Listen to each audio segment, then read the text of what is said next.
Hello everyone, welcome to my class. तो इस class में हम एक टॉपिक डिस्कस करने वाले हैं छोटा सा, जो कि क्लास 10th बायोलॉजी का chapter how do organism reproduce का है कि why the amount of DNA does not gate doubled during sexual reproduction. तो इस क्वेश्चन को करने से पहले सबसे पहले हम ये जान लेते हैं कि डीएनए होता क्या है।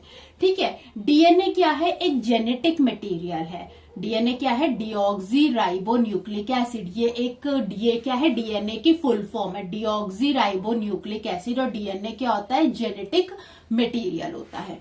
ठीक है, उसके बाद आती है क्रोमोसोम की डेफिनेशन। क्रोमोसोम क्या होते हैं? Chromosome are long thread like structure found in cell nucleus that contain genetic material and protein. तो क्रोमोसोम क्या होते हैं? लॉन्ग थ्रेड लाइक स्ट्रक्चर्स होते हैं जो कहाँ प्रेजेंट होते हैं? सेल के न्यूक्लियस में प्रेजेंट होते हैं। और इस क्रोमोसोम जो होते हैं ये क्या कंटेन करते हैं? ये जो जेनेटिक मटेरियल है डीएनए और प्रोटीन को कंटेन करते हैं। उसके बाद आती है जीन्स की डेफिनेशन कि जीन्स क्या होते हैं? These are the specific sequence of DNA. अब मैं इन तीनों ही चीजों को इस डायग्राम के साथ और ज्यादा आपको क्लियर करती हूँ। देखो, ये जो मैंने एक डबल हेलिकल स्ट्रक्चर बनाया है इस तरीके से, यहां से लेकर यहां तक का, ये क्या है? डीएनए है। डीएनए यानी डीऑक्सी राइबो न्यूक्लिक एसिड। तो डीएनए क्या होता है? जेनेटिक मटेरियल है, एक बायोमोलिक्यूल है। ये जो बायोमोलिक्यूल होता है ये एक हिस्टोन प्रोटीन होता है। एक प्रोटीन होता है, उसके आसपास क्या होता है? रैप होता है। और ये जो डीएनए है उस हिस्टोन प्रोटीन के ऊपर रैप होते होते एक कॉम्पैक्ट स्ट्रक्चर बनाता है जिसको हम क्या कहते हैं? क्रोमोसोम कहते हैं। तो अगर हम इस डीएनए को हिस्टोन प्रोटीन पे रैप कर दे तो उसके बाद ये रैप होते होते एक कॉम्पैक्ट सा स्ट्रक्चर बनाएगा जिसको हम क्या कहते हैं? क्रोमोसोम कहते हैं। तो क्रोमोसोम एक लॉन्ग थ्रेड लाइक स्ट्रक्चर्स होता है, कॉम्पैक्ट स्ट्रक्चर होता है जिसके अंदर डीएनए होता है और प्रोटीन होता है। ठीक है, अब ये जो क्रोमोसोम होता है ये कहां पर प्रेजेंट होता है? जो हमारा सेल होता है उसके न्यूक्लियस में ये क्रोमोसोम प्रेजेंट होते हैं। और जो सेल होते हैं उसके अंदर कितने क्रोमोसोम प्रेजेंट होते हैं? 46 क्रोमोसोम प्रेजेंट होते हैं। 46 क्रोमोसोम का मतलब क्या है? 23 पेयर ऑफ क्रोमोसोम हमको एक सेल के न्यूक्लियस में मिलते हैं। ठीक है, तो अभी हमें ये क्लियर हो गया कि डीएनए जेनेटिक मटेरियल है और जब वो हिस्टोन प्रोटीन के आसपास रैप होता है तो क्या बनाता है? क्रोमोसोम। और क्रोमोसोम में डीएनए भी और प्रोटीन भी है। और ये जो क्रोमोसोम होता है ये सेल के न्यूक्लियस में प्रेजेंट होता है। ठीक है, और एक सेल के अंदर कितने क्रोमोसोम होते हैं? 46 क्रोमोसोम होते हैं, यानी 23 पेयर होते हैं। तो डीएनए का जेनेटिक मटेरियल या फिर एक बायोमोलिक्यूल है। अब ये जीन्स क्या होते हैं? जीन्स क्या होते हैं? जैसे ये हमारा डीएनए है तो यहां से लेकर अगर मैं यहां तक बात करूं, डीएनए की शॉर्ट स्ट्रिप, ठीक है, या एक छोटा सा सीक्वेंस, ठीक है, तो डीएनए की शॉर्ट स्ट्रिप इसको हम क्या कहते हैं? जीन कहते हैं। ठीक है, तो इस डीएनए की शॉर्ट स्ट्रिप में क्या होता है? कुछ अलग अलग स्पेसिफिक सीक्वेंसेस होते हैं। इन स्पेसिफिक सीक्वेंसेस से ही क्या बनता है? एक स्पेसिफिक प्रोटीन बनता है। ठीक है, तो जीन्स क्या होते हैं? डीएनए की छोटी सेगमेंट होती है जिसके ऊपर स्पेसिफिक सीक्वेंस होता है। और ये जो स्पेसिफिक सीक्वेंस होता है ये स्पेसिफिक प्रोटीन बनाते हैं जो हमारे लिविंग के लिए जरूरी है। और जीन्स की वजह से ही हमारे फिजिकल एट्रीब्यूट्स, हमारी फिजिकल कैरेक्टरिस्टिक्स डिपेंड करती हैं। ठीक है, तो ये जो जीन्स हो गए ये क्या हो गया? स्पेसिफिक सीक्वेंस हो गया डीएनए का, या स्पेसिफिक क्या हो गया? सीक्वेंस हो गया, शॉर्ट स्ट्रिप हो गई डीएनए में। इस स्पेसिफिक सीक्वेंस ने क्या इनकोड किया? एक स्पेसिफिक प्रोटीन इनकोड किया। ठीक है, और ये जो प्रोटीन ये जो इनकोड करता है इसी से क्या होती है? हमारी फिजिकल कैरेक्टरिस्टिक बनती है और या लिविंग के लिए भी ये जरूरी होते हैं। ठीक है, तो जीन्स ही होते हैं जो कि क्या होता है कि जब फ्यूजन होता है, ठीक है, तो आधे जीन्स हम कहां से आते हैं? जो आधे जीन्स अगर सेक्सुअल रिप्रोडक्शन हो रही है तो हाफ जीन क्या हो रहा है? मदर से आ रहा है और हाफ जीन्स फादर से आ रहे हैं। तो यानी ये जो जीन्स ही होते हैं जो इनहेरिट करते हैं।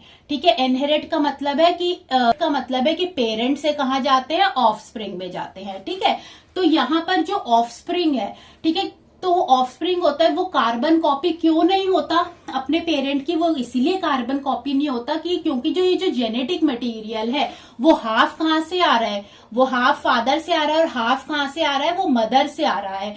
इसीलिए उसके अंदर जो ऑफस्प्रिंग जो एक नया बना है उसके अंदर क्या आए हैं, वेरिएशंस आ गए और इसी से आगे जाके क्या होता है, एवोल्यूशन होता है। इसीलिए सेक्सुअल रिप्रोडक्शन में कभी भी जो ऑफस्प्रिंग होता है वो क्या होता है, अपने पेरेंट्स की तरह क्या होता है, कार्बन कॉपी नहीं होता है।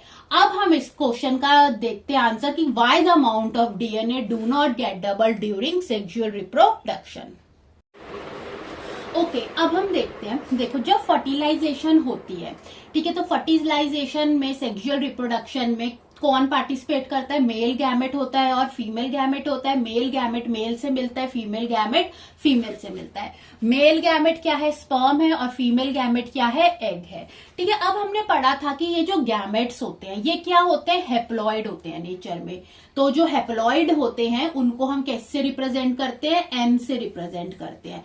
हेप्लॉइड का मतलब ये होता है कि जो इनके न्यूक्लियस में केवल 23 क्रोमोसोम्स ही प्रेजेंट होते हैं। वैसे जो एक सेल होता है, एक सोमैटिक सेल की अगर हम बात करें, जो हमारे बॉडी के सेल, जो हमारी बॉडी में प्रेजेंट होते हैं सोमैटिक सेल, ये जो मेल गैमेट और फीमेल गैमेट है, ये कौन से सेल है, ये रिप्रोडक्टिव सेल्स हैं। ठीक है, ये कौन से सेल है, ये रिप्रोडक्टिव सेल है। ठीक है, तो जो सोमैटिक सेल्स होते हैं उनके पास उनके न्यूक्लियस में टोटल कितने क्रोमोसोम होते हैं, 46 क्रोमोसोम्स होते हैं, 23 पेयर्स। ठीक है, तो अब हम रिप्रोडक्टिव सेल की बात कर रहे हैं, तो रिप्रोडक्टिव सेल्स होते हैं जिनके न्यूक्लियस में केवल 23 क्रोमोसोम ही प्रेजेंट होते हैं। तो मेल गैमेट जो स्पर्म है उसके पास भी 23 क्रोमोसोम है, इसीलिए उसको क्या बोला गया, हेप्लॉइड बोला गया है। तो अगर हेप्लॉइड है यानी केवल 23 क्रोमोसोम है तो इसको सिंगल सेट ऑफ क्रोमोसोम भी बोलते हैं।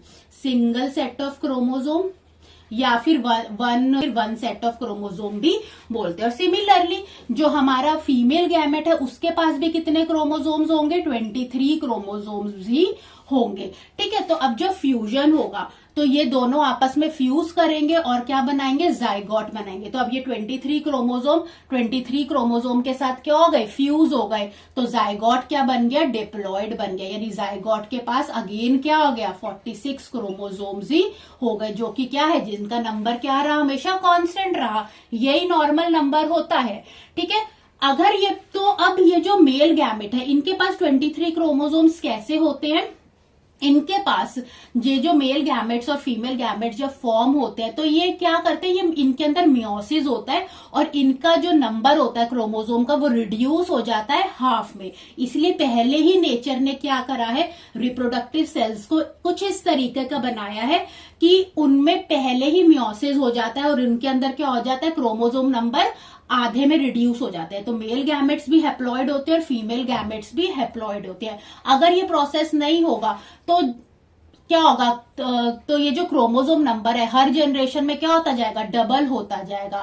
ठीक है, जो कि पॉसिबल नहीं है, जिससे हमारी जो सर्वाइवल है वो पॉसिबल ही नहीं हो पाएगा। तो इसीलिए पहले ही नेचर ने क्या बोला, रिप्रोडक्टिव सेल को एक कुछ इस तरीके का बनाया है कि पहले ही इनके अंदर क्या हो जाता है, मियोसिस हो जाता है, पहले ही इनका जो क्रोमोसोम नंबर है वो आधा हो जाता है। मेल गैमेट्स के पास भी 23 क्रोमोसोम्स होते हैं और फीमेल गैमेट के पास भी 23 क्रोमोसोम होते हैं। जब वो दोनों फ्यूज करते हैं तो जाइगोट के पास क्या आ जाते हैं, 46 क्रोमोसोम ही आते हैं। तो नंबर हमेशा क्या रहता है, कांस्टेंट ही रहता है। तो आई होप आपको ये कॉन्सेप्ट समझ आया होगा।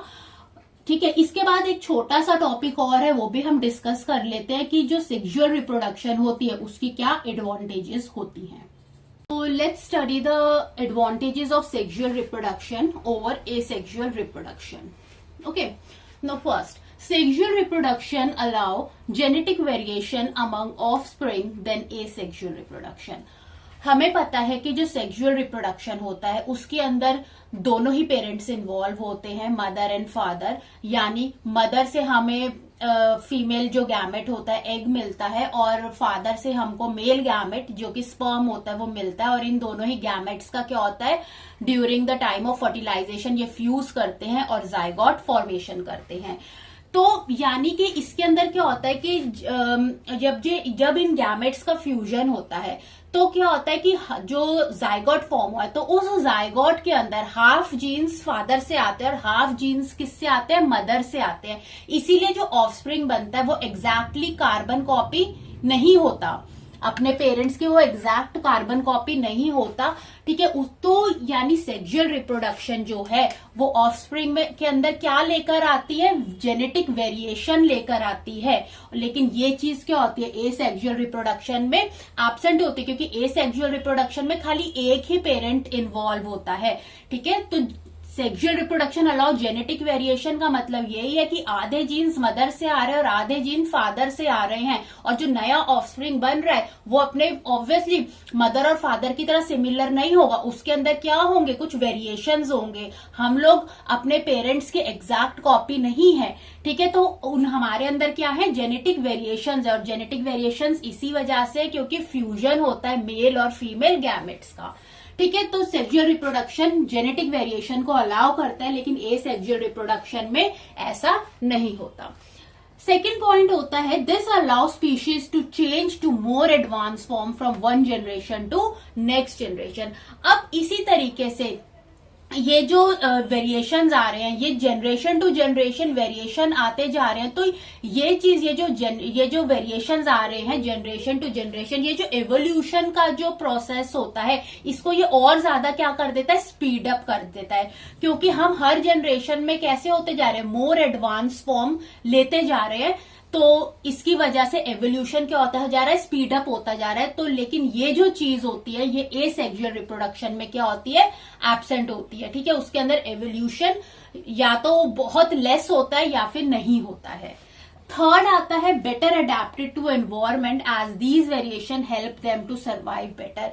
अब जो ऑफस्प्रिंग्स फॉर्म हो रहे हैं हम, ठीक है, जनरेशन टू जनरेशन, तो उनके अंदर जेनेटिक वेरिएशन है, और ये जो जेनेटिक वेरिएशंस जो होते हैं ये उस ऑफस्प्रिंग को हेल्प करते हैं ताकि वो जो इन्वायरमेंट के साथ, क्योंकि अब वो और ज्यादा एडवांस फॉर्म है तो और अच्छे से वो इन्वायरमेंट में क्या कर पाएगा, इन्वायरमेंट को अच्छे से अडेप्ट कर पाएगा। तो ये जो उसके सर्वाइवल के लिए ये क्या चीज है, बेटर है। तो सेक्सुअल रिप्रोडक्शन बेटर अडेप्ट करता है टू द एनवायरमेंट, और सर्वाइवल के लिए ज्यादा अच्छे से, ज्यादा बेटर तरीके से ये जो वेरिएशंस होती हैं ये हेल्प करती है।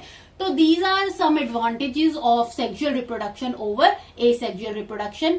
सेक्सुअल रिप्रोडक्शन जेनेटिक वेरिएशंस देता है जिसकी वजह से एवोल्यूशन होता है, और ये हमें हेल्प करता है कि हम बेटर अडेप्ट कर सके इन्वायरमेंट के लिए, और ये हेल्प करता है टू सर्वाइव अस बेटर, ठीक है। तो अगर आपको ये लेक्चर अच्छा लगा हो तो आप इस वीडियो को लाइक करें एंड फटाफट से चैनल को सब्सक्राइब करें। Thanks for watching.